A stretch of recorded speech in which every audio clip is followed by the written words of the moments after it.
देखो क्वेश्चन पढ़ना मैं शुरू कर रहा हूँ। X limited issued for public subscription 40,000 share of 10 rupees each at a premium of rupees 2 per share payable on application rupees 4 on allotment 5 including premium on call 3 per share. Application were received for 60,000 shares. Allotment were made on the pro rata to the applicants for 48,000 shares.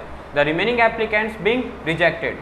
Gopal, to whom 1600 shares were allotted, failed to pay the allotment money, and Govinda, by whom 2400 shares were applied, failed to pay the call money. These shares were forfeited. Record the necessary journal entries in the book of X Limited. मैं question आराम से लिखते जा रहा हूँ, आप ध्यान से देखते जाना। X लिमिटेड ने इशू किया है सब्सक्रिप्शन के लिए कितने शेयर? 40,000 शेयर। सुन पा रहे हैं आप लोग? और हर एक शेयर की कीमत कितनी? 10 रुपए पर शेयर की कीमत है। मैं क्लास ले रहा हूँ। हर एक शेयर की कीमत कितनी है? 10 रुपए। जो 2 रुपए प्रीमियम भी है, उसमें 10 रुपए का फेस वैल्यू है और उसमें प्रीमियम है 2 रुपए का। आगे बोला है क्वेश्चन में, एप्लीकेशन में 4 है, अलॉटमेंट में 5 है और फर्स्ट एंड फाइनल कॉल में 3 रुपए। 4 रुपए, 5 रुपए मतलब प्रीमियम जोड़ के था, तो face value plus premium on first and final call में कितना था? 3 रुपए था।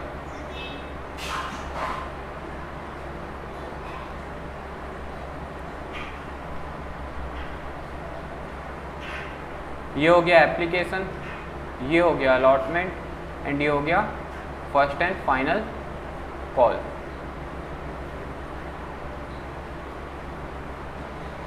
ये 10 रुपये हो गया, 4 + 3 7 + 3 10 रुपये हो गया फेस वैल्यू का और 2 रुपये हो गया प्रीमियम का। आगे पढ़ते क्वेश्चन में बोला एप्लीकेशन मिल गया 60,000 शेयर्स का और अलॉटमेंट किया है प्रोराटा एप्लीकेंट्स को 48,000 के और रिमेनिंग को रिजेक्ट कर दिया। ध्यान से देखना क्या बोल रहा हूँ। अब बनाना पड़ेगा हम लोगों को क्या? Applied and allotted. Applied and allotted. Applied कितने लोग किए हैं? 60,000 के एप्लीकेंट हैं, उनको अलॉट कितना शेयर कर सकते हैं? 40,000 शेयर्स अलॉट कर सकते हैं, जितना हमने इशू किया था। इशू से ज़्यादा अलॉट नहीं कर सकते। इसमें कैटेगरी 1 बोला है कि 48,000 के शेयर्स को हम लोगों ने 40,000 शेयर्स दे दिया है प्रोराटा कैटेगरी के अंदर में। अच्छा, क्वेश्चन प्रोराटा कैटेगरी बोल करके शांत हो गया, मतलब क्वेश्चन साइलेंट है कि प्रोराटा कहाँ तक करना है, तो हम कहाँ तक मानेंगे? अप टू अलॉटमेंट तक मानेंगे। और जो बचे हुए शेयर्स थे उनको रिजेक्ट कर दिया, क्वेश्चन में बोला है एंड द रिमेनिंग रिजेक्टेड। तो 60,000 में से 48 की बात हुई तो बचा कितना? 12,000 शेयर, जिनको हमने कितना दिया? कुछ भी नहीं, रिजेक्ट कर दिया, नील शेयर्स दिया। क्लियर है?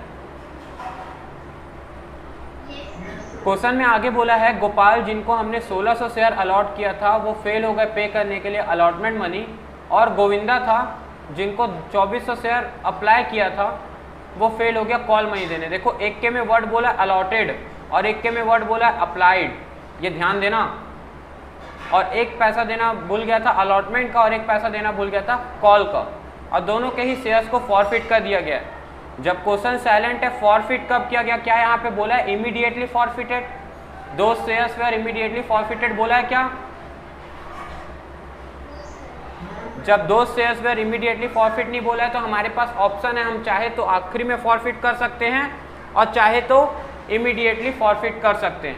हमारे ऊपर है कि हम कैसे फॉरफिचर दिखाएंगे, पर फॉरफिचर की एंट्री होनी चाहिए, क्योंकि क्वेश्चन साइलेंट है तो हम कहीं भी फॉरफिचर दिखा सकते हैं।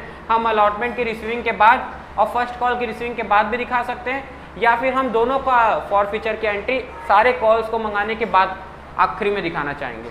तो आप बताओ, आप इस क्वेश्चन में इमीडिएटली दिखाना चाहते हो या आखिरी में दिखाना चाहते हो?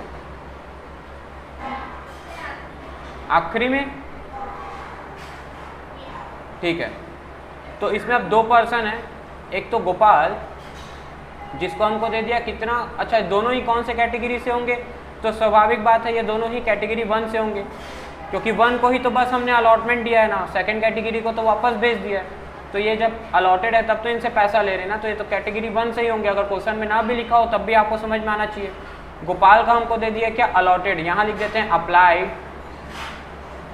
और यहाँ लिख देते हैं अलॉटेड। तो गोपाल का हमको क्या शेयर दे दिया है, अलॉटेड शेयर दे दिया, कितना 1600। अब तुम बताओ अगर 1600 शेयर के लिए अलॉटेड है तो अप्लाइड निकालने के लिए क्या करना पड़ेगा, 1600 किसके बराबर है, 40,000 के बराबर है। तो जो जिसके बराबर होता है उससे डिवाइड करते हैं, जो रिजल्ट में चाहिए होता है उससे मल्टीप्लाई करते हैं।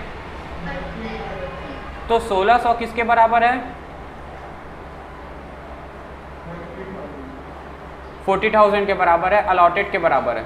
तो डिवाइड बाय 40,000, रिजल्ट में क्या चाहिए हमको 48,000, अप्लाइड चाहिए तो अप्लाइड से मल्टीप्लाई कर दो। अलॉटेड का बराबर है इसलिए डिवाइड बाय 40,000 कर दिए थे, और हमको अप्लाइड चाहिए इसलिए 48,000 से मल्टीप्लाई कर दिया। तो कितना शेयर आ गया, 1920। 1920 शेयर के लिए क्या है, अप्लाइड होगा। अब बात कर लेते हैं किसकी, कहाँ गया, गोविंदा। 2400 शेयर के लिए अप्लाइड है। गोविंदा 2400 शेयर के लिए अप्लाइड है। तो 2400 को कितने से डिवाइड करेंगे, क्योंकि हमको अलॉटेड निकालना है। तो 2400 को डिवाइड करेंगे 48,000 से और मल्टीप्लाई करेंगे 40,000 से। 2400 डिवाइड बाय कितना बेटा, 48,000 मल्टीप्लाई बाय 40,000। तो आ गया 2000 शेयर्स के लिए क्या है, अलॉटेड है। अब हमको पता है ये फेल हो गया कौन सा पैसा देने के लिए, अलॉटमेंट का पैसा नहीं दिया है। अलॉटमेंट नहीं दिया मतलब फर्स्ट कॉल भी नहीं दिया होगा। जब अलॉटमेंट ही नहीं दे रहा है तो आगे के कॉल का क्या देगा, और इसने क्या नहीं दिया है, फर्स्ट कॉल नहीं दिया है। क्लियर है। और दोनों के शेयर्स को फॉरफिट कर दिए हैं। हम लोग को बोला है कि इन दोनों के शेयर्स को, गोपाल और गोविंदा के शेयर्स को हमने रद्द कर दिया। अब एंट्रीज क्या बनाएंगे, ध्यान से देखते जाना, क्योंकि आपने बोला है कि भैया आप या सर आप लास्ट में हम लोग फॉरफीचर दिखाएंगे, तो मैं लास्ट में ही दिखाऊंगा। तो मैं एंट्रीज नॉर्मल बताना शुरू कर रहा हूं जो बनेगी। Bank account debit to share, application account कितने से, तो लोगों ने अप्लाई किया था 60,000 शेयर के लिए, और एप्लीकेशन में कितना रुपया है बेटा, 3 है या 4 है, देखो तो, अच्छा 4 रुपये है। देखो लोगों ने अप्लाई किया था 60,000 शेयर के लिए, और एप्लीकेशन में 4 रुपये के हिसाब से हमको रिसीव हुआ होगा। तो 60,000 into 4,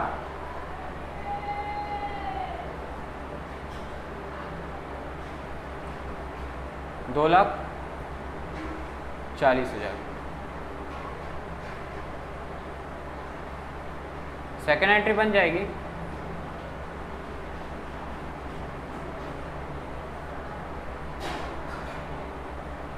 application account debit to share capital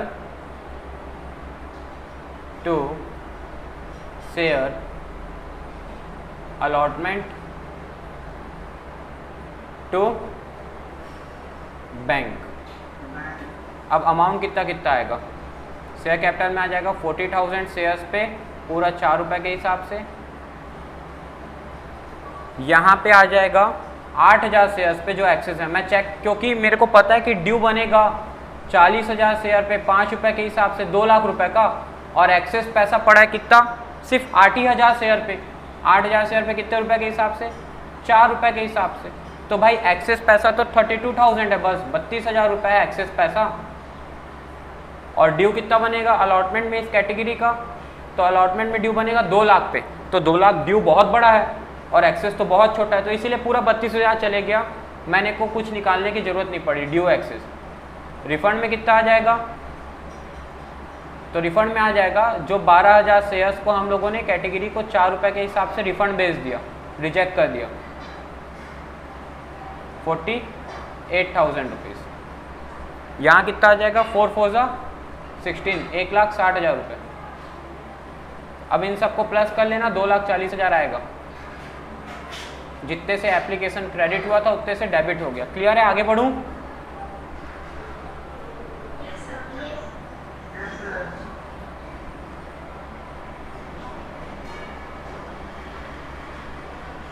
देखो, जब मैं क्या चाहता हूँ मालूम, 1 महीना बचा है, जब आप लोग का स्कूल खुले तो आप लोगों के में और जो बाकी बच्चे हैं उन लोगों के में एक डिफरेंस होना चाहिए।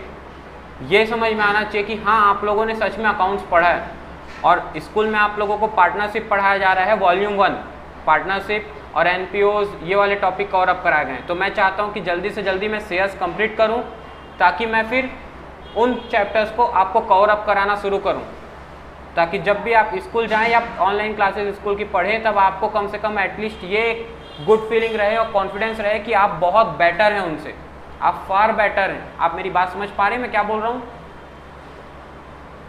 तो ये लक्ष्य जो ये टारगेट है ये अकेला मेरा नहीं है, हम सबका है, तो हम सबको पूरा करना होगा बेटा, इसलिए शिद्दत से पढ़ना शुरू कर दो। थर्ड एंट्री बनेगी share allotment account debit to share capital to security premium reserve. Share capital में आ जाएगा 40,000 शेयर पे फेस वैल्यू का कितना है, 3 रुपये है। फेस वैल्यू 3 है ना? हाँ, और प्रीमियम 2 रुपये का है। तो ये आ गया 40,000 शेयर पे 2 रुपये प्रीमियम के हिसाब से, और ये आ जाएगा शेयर अलॉटमेंट में 40,000 शेयर पे पूरा 5 रुपये प्रीमियम जोड़ के। तो ये आ गया 2 लाख रुपये, ये आ गया 1,20,000 रुपये, और ये आ गया 80,000 रुपीज़। फोर्थ एंट्री जब इसकी बनाओगे तब थोड़ा ध्यान से बनाना पड़ेगा, यहीं पे वर्किंग नोट बनेगा, अच्छे से देखेंगे इसको। पहले एंट्री लिख देता हूँ।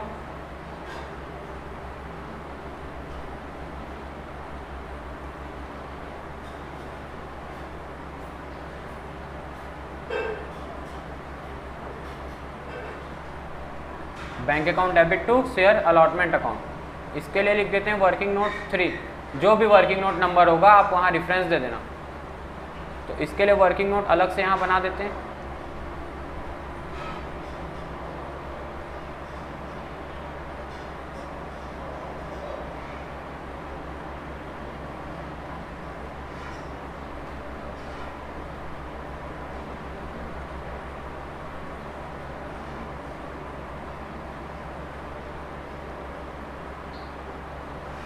Calculation of amount to be received on allotment, ठीक है।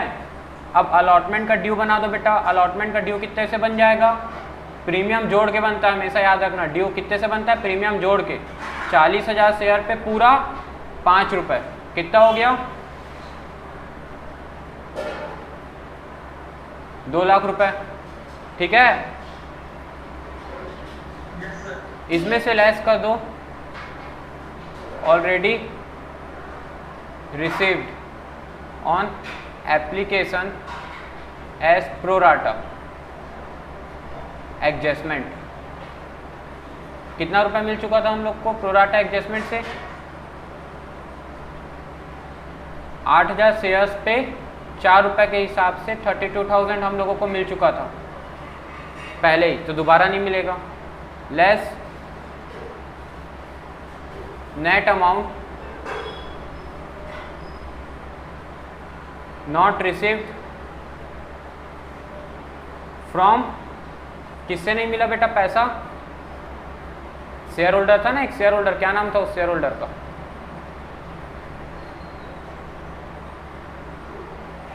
ये देखो गोपाल। गोपाल 1600 शेयर पे पैसा नहीं दिया, तो इसका निकालना पड़ेगा अलग से। तो कितना नहीं दिया यही निकालते हैं, ध्यान से देखना। ये अलग से एक वर्किंग बनता है। 1600 शेयर पे तो कितना रुपए देना चाहिए था? 1600 शेयर पे अलॉटमेंट का 5 रुपये देना चाहिए था प्रीमियम जोड़ के। कितना होता है? 16 पंचे 8,000 रुपये होता है।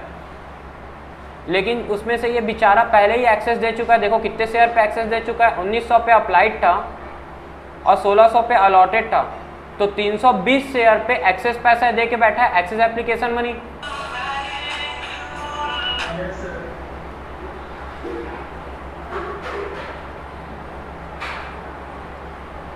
एक्सेस एप्लीकेशन मनी देके बैठा है। 320 शेयर पे कितना रुपए एक्सेस देके बैठा है, एप्लीकेशन में दिया तो 4 रुपए के हिसाब से दिया होगा। भाई पैसा तो एक्सेस एप्लीकेशन में ना दिया है तो 4 रुपए के हिसाब से, तो 320 इंटू 4 कितना होता है, कैलकुलेट करो।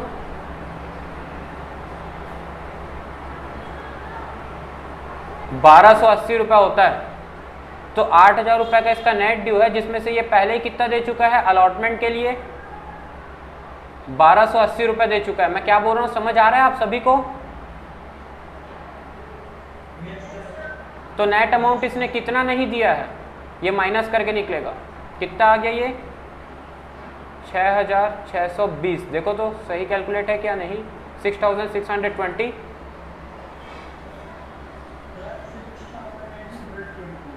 820 ना, 720 होगा बेटा, 8 नहीं होगा। देखो तो 6720, मतलब इतना पैसा उसने नहीं दिया। किसने नहीं दिया है? तो ये गोपाल ने अलॉटमेंट में नेट अमाउंट कितना नहीं दिया है, 6000। लोग क्या करते मालूम, कितना माइनस कर देते, 8000। पर आप बाकी लोग तो हो नहीं, आप स्पेशल हो, तो आपको हमेशा ध्यान रखना है। हम लोगों ने जो सीखा है, हम कितना माइनस करेंगे, 6720 जो नेट अमाउंट उसने नहीं दिया है। लोग डायरेक्ट टोटल अमाउंट माइनस कर देंगे, हम नेट अमाउंट माइनस करेंगे। 6720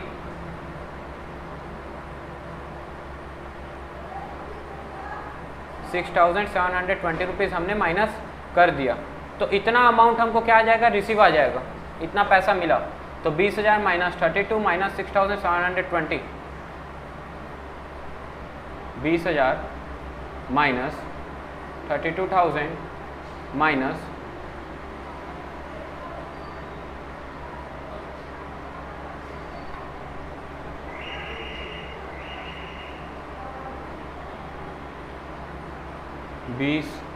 2 लाख है ना, 20,000 नहीं, 2 लाख, 2 lakhs माइनस 32,000 माइनस 6,720, 1,61,280 इतना रिसीव होगा।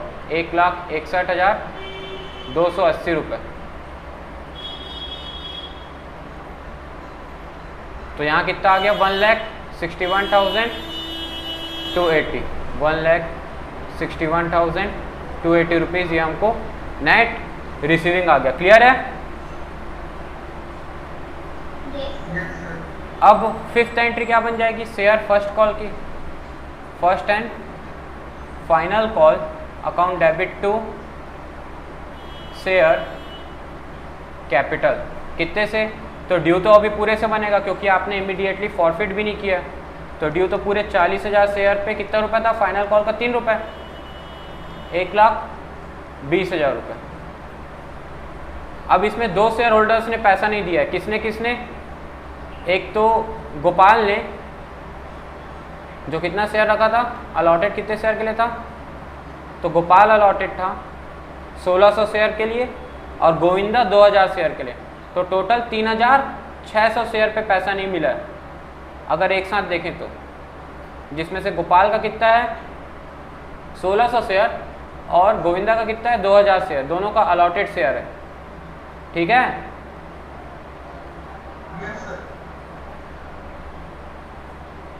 तो जब हम इसकी रिसीविंग बनाएंगे, bank account debit to share first and final call, तब हम कितने से बनाएंगे, तब हम पहले देखेंगे ड्यू कितना है, 1,20,000 रुपये ड्यू है, उसमें से माइनस कर दो कितना, तो गोपाल 1600 शेयर पे 3 रुपये के हिसाब से नहीं दिया होगा, 4800 रुपये, 4,800 रुपीज़ ये गोपाल था। और गोविंदा कितने पे नहीं दिया है, तो 2000 शेयर पे 3 रुपये। तुम पूछ सकते हो सर यहाँ पे हम लोगों ने वो नेट अमाउंट वाला चेक क्यों नहीं किया, net amount not receive from Gopal, net amount not receive from Govinda. पूछो, समझ पाए क्वेश्चन क्या बोला? जैसा हम लोगों ने यहाँ नेट अमाउंट निकाला था ना, वैसा वाला हमने यहाँ पे क्यों नहीं किया, तुम ये पूछ सकते हो। रीज़न बताऊँ इसका? रीज़न ये है इसके पीछे में, क्योंकि आपको अगर प्रोराटा हुआ है क्वेश्चन में कहाँ तक, अप टू अलॉटमेंट तक, तो यदि किसी प्रकार का एक्सेस पैसा मिला भी होगा तो वो कहाँ तक के लिए एक्सेस होगा, अप टू अलॉटमेंट तक होगा, तो वहाँ ये चेक करने की ज़रूरत पड़ती है। पर अगर फर्स्ट कॉल की बात है तो क्या फर्स्ट कॉल में कोई एक्सेस एप्लीकेशन मनी आया है क्या? आया ही नहीं है, तो जितना अमाउंट नहीं दिया पूरा का पूरा ड्यू होगा, क्योंकि कोई एक्सेस तो है नहीं यहाँ पे, इसीलिए यहाँ पूरा आ गया, इस टाइप का नहीं कैलकुलेट करना पड़ा। क्लियर है? ये आ गया 6,000 रुपये, तो टोटल 10,800 नहीं मिला, मतलब कितना मिल गया, 1,09,200, 1,09,200 रुपीज़ हमको नेट रिसीविंग आ गया, 1,09,200, 1,09,200 रुपये रिसीव आ गया। ये तो 6 एंट्री हो गई आपकी। अब बनेगी फॉरफीचर की एंट्री। देखो मैं अगर एक साथ फॉरफीचर की एंट्री बना दूंगा, जो बुक वाला हमेशा करता है, आपको टीएसडी वाल बुक में कंबाइंड फॉरफीचर दिखाएगा गोपाल और गोविंदा का मिला के, पर मैं इसको एक साथ नहीं बता के अलग अलग बता रहा हूँ, ठीक है? अलग अलग आपके लिए ज़्यादा इजी रहेगा समझना। तो पहले तो मैं 7th एंट्री बना रहा हूँ, इसके अंदर ए और बी करके बना लेते हैं। पहले किसकी फॉरफीचर दिखा रहे हैं अपन लोग? गोपाल का फॉरफीचर की एंट्री दिखा रहे हैं। किसकी एंट्री दिखा रहे हैं? गोपाल की फॉरफीचर की एंट्री। मैं यहाँ लिख भी देता हूँ, forfeiture entry.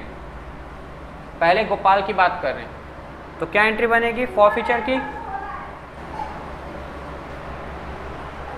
Share capital account debit, ठीक है? और क्या गोपाल ने अलॉटमेंट का पैसा दिया था? नहीं दिया था, तो अलॉटमेंट में तो प्रीमियम भी था। यदि प्रीमियम नहीं रिसीव होता है तो वो डेबिट होता है, और मिल जाता है प्रीमियम तो फिर वो कहीं भी नहीं आता फॉरफीचर में। पर जब नहीं मिलता है तब वो क्या होता है? डेबिट होता है। तो अभी तो हमको सिक्योरिटी का पैसा नहीं मिला है गोपाल से, क्योंकि सिक्योरिटी का पैसा अलॉटमेंट में मिलना था और अलॉटमेंट का पैसा गोपाल ने नहीं दिया है।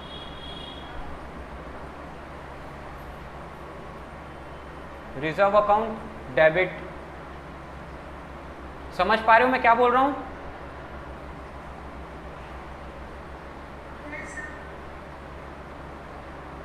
कि प्रीमियम अगर मिलता है तो फॉरफीचर एंट्री में नहीं आता, पर प्रीमियम अगर नहीं मिलता है तो फॉरफीचर एंट्री में हमेशा डेबिट होता है। यहां आ गया टू शेयर फॉरफीचर, यहां पे आ गया टू शेयर अलॉटमेंट, और यहां आ गया to share first and final call. अब देखो बेटा ध्यान से देखना, गोपाल ने फर्स्ट एंड फाइनल कॉल का पैसा कितना नहीं दिया है? 4,800 रुपये नहीं दिया है, निकाले थे ना 1,600 शेयर पे, अलॉटेड शेयर पे 3 रुपये के हिसाब से। अलॉटमेंट में कितना नहीं दिया, तो इसके लिए वर्किंग नोट नंबर 3 में निकाले थे हम लोगों ने। वर्किंग नोट 3 जरा देखना कितना रुपया नहीं दिया था। नेट अमाउंट 6,720, याद आ रहा है ये वाला अमाउंट 6,720। तो यहाँ पे भी वही अमाउंट आ जाएगा, जो नहीं दिया है वो, और जो दे चुका है वो कहाँ आता है? Share forfeiture account. कितना आएगा? तो ये चेक करने का तरीका है, कितने शेयर पे पैसा दिया था इसने हम लोगों को? 1920 शेयर पे पैसा दिया था। कितना रुपए दिया था बेटा? 1920 शेयर पे पूरा 4 रुपए के हिसाब से दिया था। 4 रुपए एप्लीकेशन में, एप्लीकेशन का पैसा दिया ना, जो दे चुका है वो फॉरफिट होता है। तो 1920 शेयर पे हम लोगों को मिल चुका है 4 के हिसाब से 7,680 रुपये, 7,680 रुपीज़।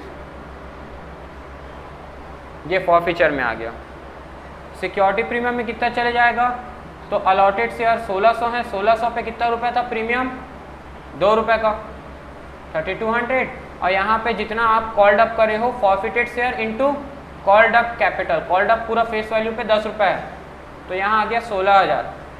अब आप क्रॉस चेक कर लो, इन सब का प्लस आएगा 19,200, इन तीनों का ही प्लस आएगा 19,200, मतलब हमारी एंट्री क्या बन गई, फॉर फीचर की सही बन गई। क्लियर हुआ यहाँ तक?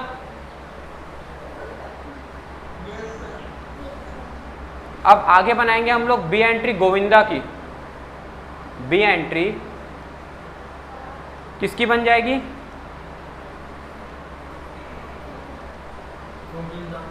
गोविंदा की बन जाएगी। अब गोविंदा का भी वही शेयर कैपिटल। अच्छा, गोविंदा प्रीमियम का पैसा दे चुका है ना, मतलब ये बेचारा सिर्फ फर्स्ट कॉल का पैसा नहीं दिया, इसलिए प्रीमियम कहीं भी नहीं आएगा। वंस प्रीमियम रिसीव्ड कोई एंट्री में नहीं आता। To share forfeiture to share final call. अब बेटा देखो ध्यान से, कितना रुपए दे चुका है ये बेचारा? अलॉटेड शेयर कितने थे इसके? 2000। तो 2000 पे कितना दे चुका है? एप्लीकेशन का फेस वैल्यू कितना दे चुका है? एप्लीकेशन का फेस वैल्यू 4 रुपए और अलॉटमेंट का फेस वैल्यू 3 रुपए। हमेशा फॉर फीचर में फेस वैल्यू से आता है पैसा। तो 2000 शेयर पे 7 रुपए के हिसाब से 14,000 रुपीज़ ये दे चुका है। कितना पैसा नहीं दिया है फेस वैल्यू का? तो 3 रुपए नहीं दिया है। कब का? फाइनल कॉल का। कितने शेयर पे? अलॉटेड शेयर पे 2000 शेयर पे। तो कितना रुपए आ गया? 6000 नहीं मिला है। और टोटल यहाँ कितना आ गया? तो 2000 शेयर फॉरफिटेड हुए थे, पूरा 10 रुपये कॉल्ड अप है फेस वैल्यू पे, तो कितना आ गया? 20,000। अब आप चेक कर लो। क्लियर है? ये बन गया पूरा क्वेश्चन।